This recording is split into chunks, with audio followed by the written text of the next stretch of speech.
Hai guys, balik lagi sama aku, si Joy Daily Vlog. Jadi, lanjutan dari video-video sebelumnya, aku akan membahas hotel. Nah, ini hotel yang paling kalian tunggu-tungguin.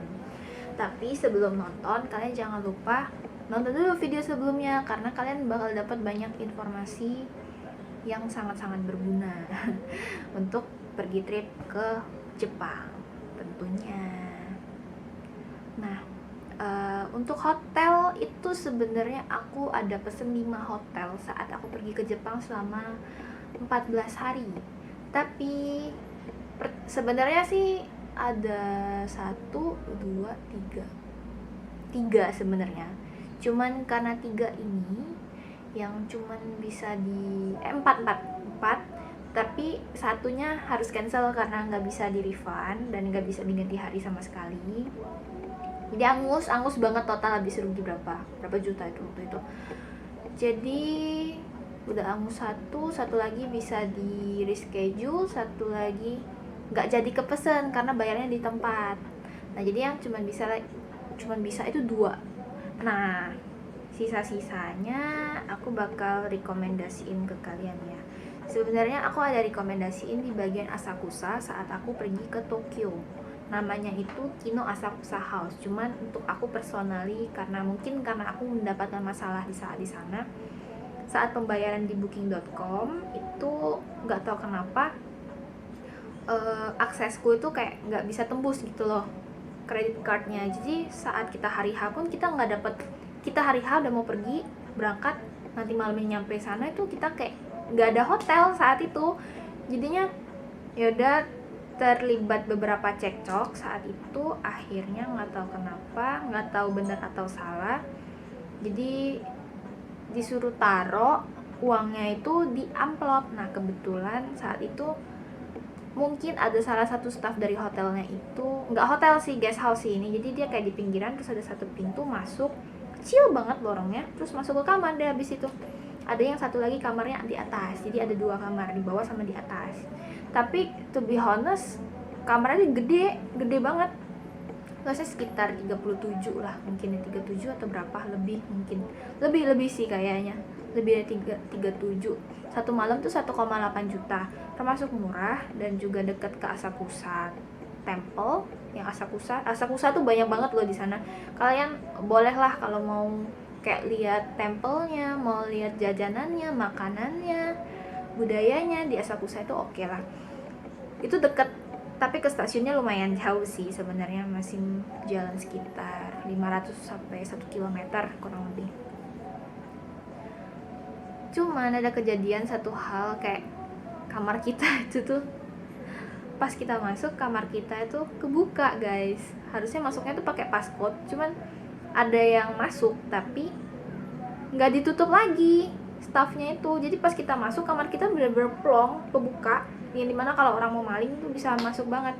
Terus pas kita cari amplop uang kita itu nggak ada di dalam sana. Terus akhirnya terlibat beberapa cekcok sampai akhirnya 3 hari kemudian nggak tahu kenapa amplopnya ada lagi. Ya udahlah, cuman ya so far sih untuk fasilitas dan lainnya oke lah, cuma pelayanan masih kurang. Cuma kalau kalian mau harga murah ya oke di sana, dan nggak naik tangga itu capek banget sih sebenarnya.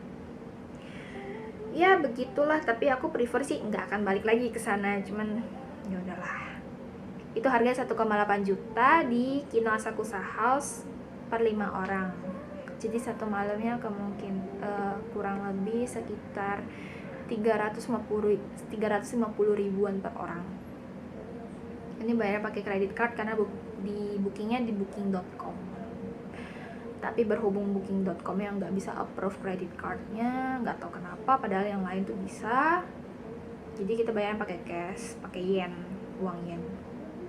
Total 3 malam itu sekitar 5.300.000 lah, 5.300.000-an ya kurang lebih lah. Terus habis itu dari Kino Asakusa House kita pindah ke Osaka. Dari Osaka itu aku nginep di Osaka, namanya Nedoko Osaka West.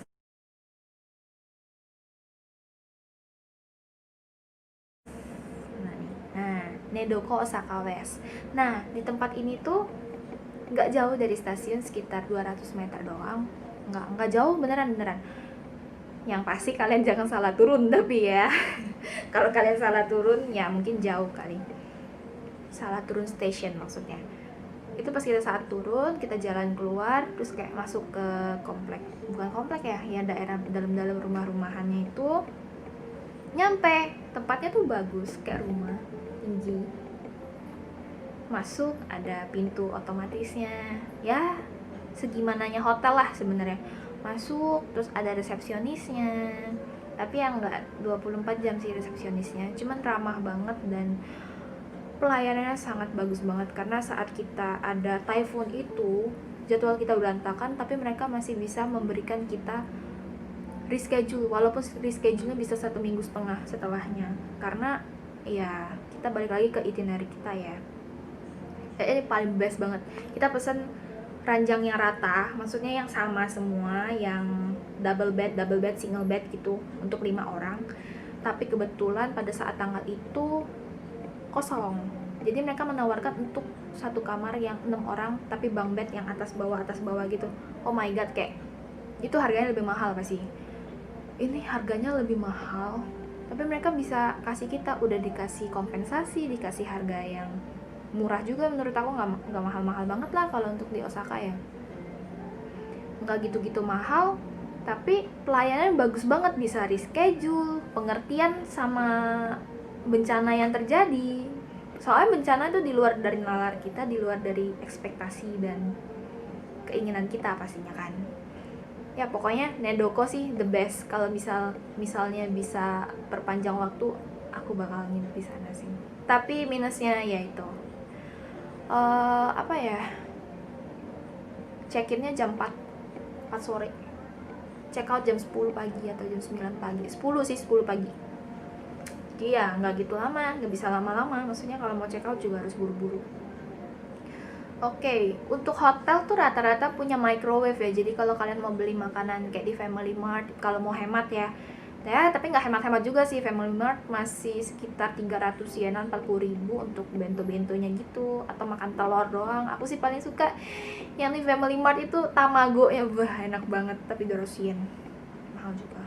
200 yen itu sekitar 20.000, 25.000 ya, sekitar itulah. Enak sih.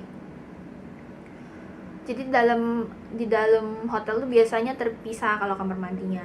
Ada kamar mandi toilet untuk boker doang, ada yang untuk mandi. Biasanya ada bathtub, tapi ada juga yang enggak shower. Tapi rata-rata yang aku datengin sih pakai bathtub. Tapi kalau yang di Kino itu nggak pakai, yang di Tokyo yang pertama kali itu nggak pakai bathtub. Cuma kalau di Nedoko ada bathtub. Tapi rata-rata semua hotelnya di sana bersih-bersih sih. Nah, uniknya lagi, kalau di Indonesia kita pakai tisunya harus dibuang ke kotak sampah ya kan. Kalau di Jepang enggak guys, mereka harus buang dalam kloset. Jadi kayaknya tisunya bisa melebur dalam kloset gitu, cuman ya nggak tahu deh. Kayak unik aja, lucu ya kalau di negara kita kayak tisu itu harus dibuang di dalam kotak sampah, nggak boleh di kloset apapun itu. Tapi kalau di mereka tisu harus dibuang di kloset dan di flash gitu. Oke, lanjut lagi. Nah, di sana itu harganya sekitar 1.800.000. Aku booking di tiket.com. Harganya ya sekitar 1.600.000-an lah. Tapi ada yang lebih murah lagi. Kalau bunk bed itu untuk 6 orang, jadi lebih murah lah sebenarnya. Lebih mahal, sorry. Kalau yang rata punya itu, yang single bed, double bed gitu, itu lebih murah. Ya paling murah 100.000-an ya, lumayan sih. Tapi kalau mau hemat-hemat ya, enaknya di sini tuh kalau kita pergi rame-rame tuh ada meja makannya, ada ruang tamunya, biasanya toiletnya gede, microwave, terus ya unik-unik lah pokoknya. Fasilitasnya lebih oke lah kalau kita perginya rame-rame. Jadi itu harganya kalau untuk Nedoko itu 1,8 juta per malam per 5 orang. Bagiin lagi, satu orang sekitar 350.000. Dan kita nginep di sini sekitar 2 hari. Ya, 2 malam.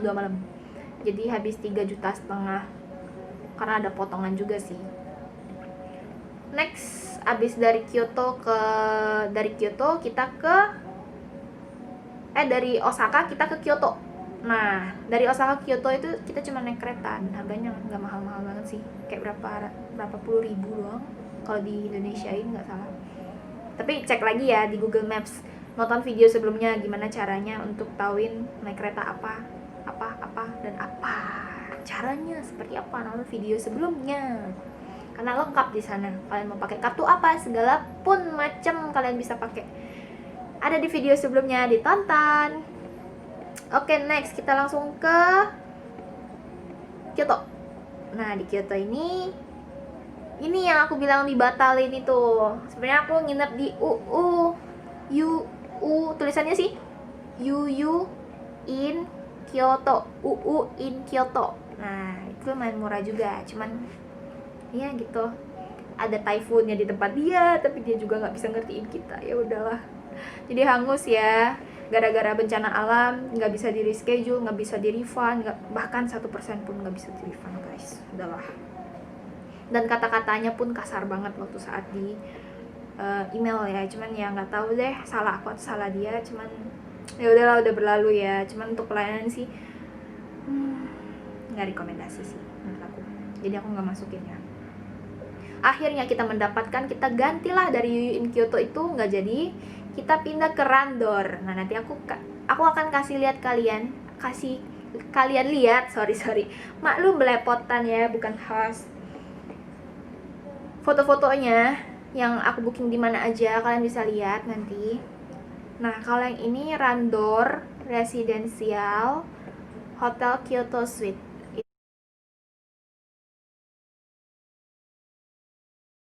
itu harganya satu malam 1,8 juta juga. Jadi rata-rata tuh yang aku pesan tuh 1,8 per malam bagi 5.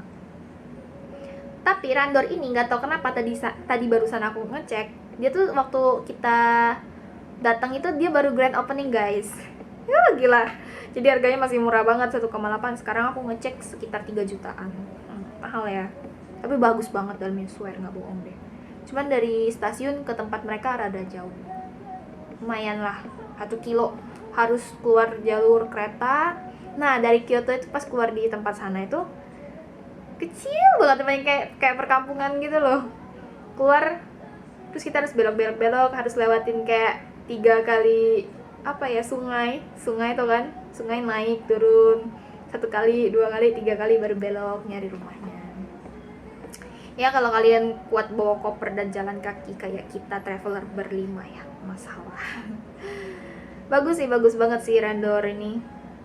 1,8 juta per malam per 5 orang lagi, itu termasuk murah banget. Dan tempat tidurnya, fasilitasnya mantap banget, kayak wow gitu. Ada kimononya, ada sendalnya, hand body, shampoo, segala macamnya lengkap banget, bathtubnya segala macam itu. Sampai kayak pas kita di Kyoto tuh, udah deh kita nggak usah kemana-mana ya, kita di hotel aja nikmatin. Karena kayak kemarinnya tuh bener-bener capek banget sih sebenarnya, karena ngangkat koper nggak gampang. Terus kita jalan kemana-mana, kita jalan kaki, kita baru pulang tuh sekitar jam 1 malam baru nyampe.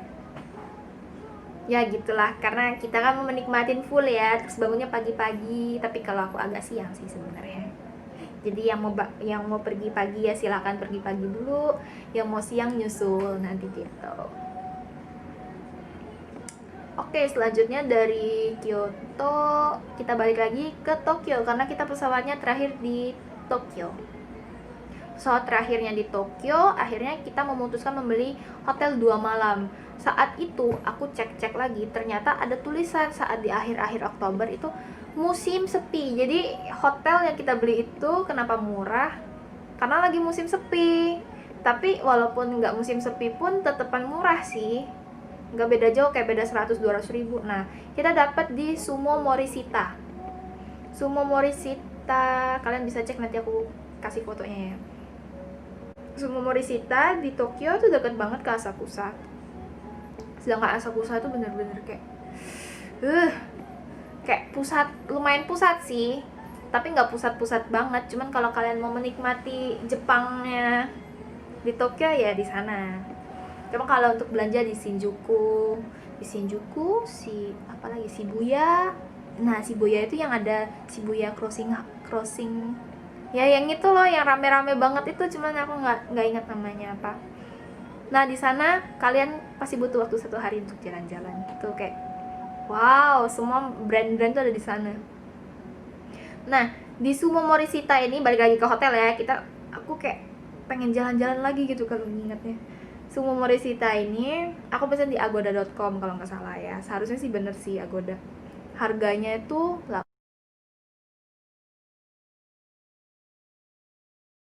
900.000 rupiah per malam per 5 orang. Kebayang gak sih? 900.000 5 orang. Jadi satu orang tuh nggak nyampe 200.000 guys, nggak nyampe. Gila nggak sih? Di Tokyo yang deket pusat tapi nggak nyampe. Dan aku kayak wow, gila murah banget. Langsung pesen 2 malam dong saat itu. Langsung pesen 2 malam. Jadi kayak cuman 1.800.000 untuk 2 malam.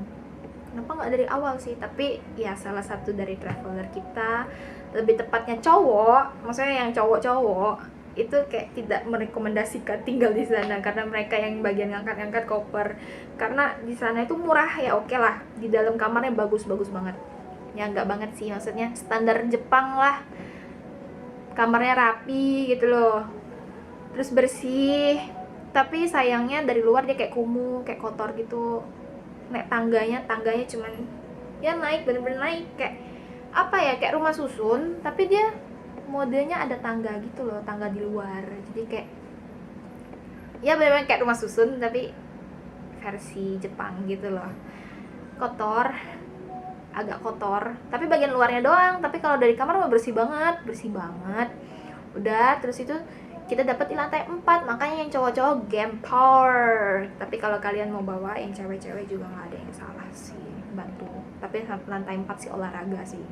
Tapi kalau untuk cuma tidur doang nggak salah, nggak ada salahnya sih. Kalau untuk stay lama juga kan nggak ngangkat-ngangkat koper ya, lebih banyak keluar tenaga daripada uangnya gitu loh. Kebetulan aku mendapatkan hotel yang murah ini karena aku tuh ngeliat yang wow murah ya, kamarnya bagus, udah gitu doang. Tapi nggak lihat lokasinya, nggak ada lift, nggak ada resepsionis. Jadi pas nyampe udah malam pun, ini kita ngapain ya, ini gimana naiknya, kita kamar berapa ya, terus cek email. Jadi semua kita komunikasi sama orang-orang hotel itu atau guest house itu kita lewat email. Jadi kalian pastikan bisa bahasa Inggris ya untuk chatting ya, pakai Google terjemah, translate ya, oke lah, bisa gampang. Ternyata kodenya itu ada di email. Jadi kalian kalau misalkan self service, rata-rata kode yang dikasih itu ada di email. Jadi ya gitu deh, jangan sampai jangan sampai salah lah gitu. Jangan sampai bingung juga, soalnya jangan sampai kehapus juga. Apalagi kehapus itu no. Kalau sampai kehapus, goodbye, cari hotel lain, nggak bisa tidur.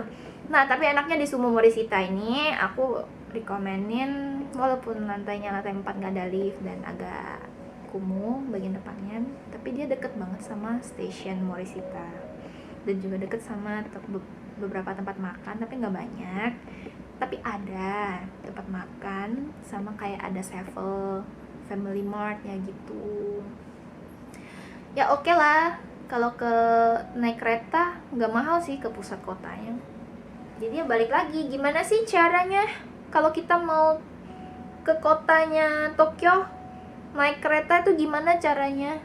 Nonton video sebelum ini, jangan di skip, semua informasinya udah lengkap banget.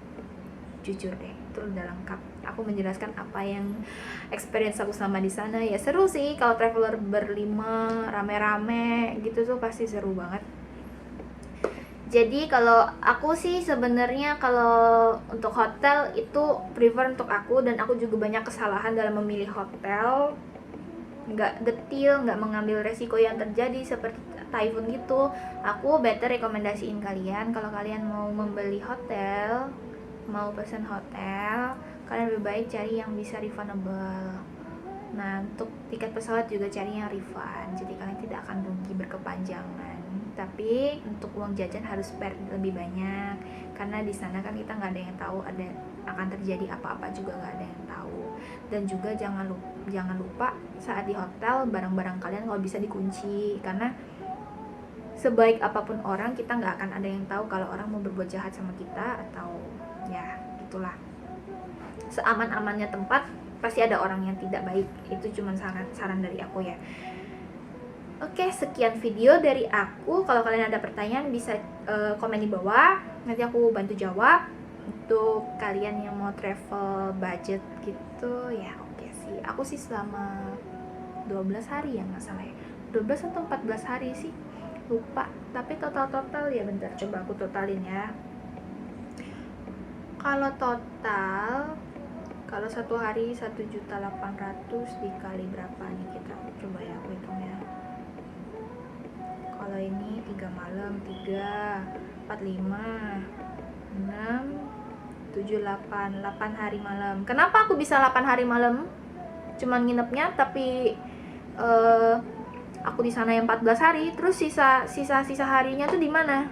Tonton video sebelumnya. Jadi aku ada nginep di bus. Gimana cara pesan busnya? Gimana cara hematnya? Nonton sebelumnya. Oke? Jadi total hotel untuk 5 orang itu 14.400.000 ya, sekitar 15 juta dibagi 5. Jadi satu orang itu 2.800.000-an, 2.900.000 lah. Nggak nyampe 3 juta selama 2 minggu per orang. Bayangin, 3 juta guys, ke Jepang bisa jalan-jalan. Kalian kalau ikut tour lumayan mahal sih.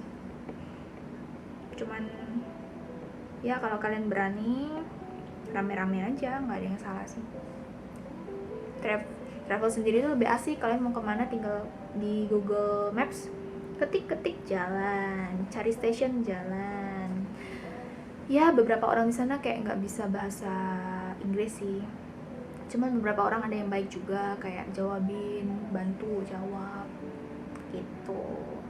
Nah untuk budaya-budaya lainnya kalian bisa pelajarin dan liatin sikap-sikap mereka di sana sih sebenarnya. Soalnya kalau kayak tiap kota pun, kalian kalau di lift itu misalnya di kiri semua ya, yang mau nunggu sampai atas di eskalator di kiri semua.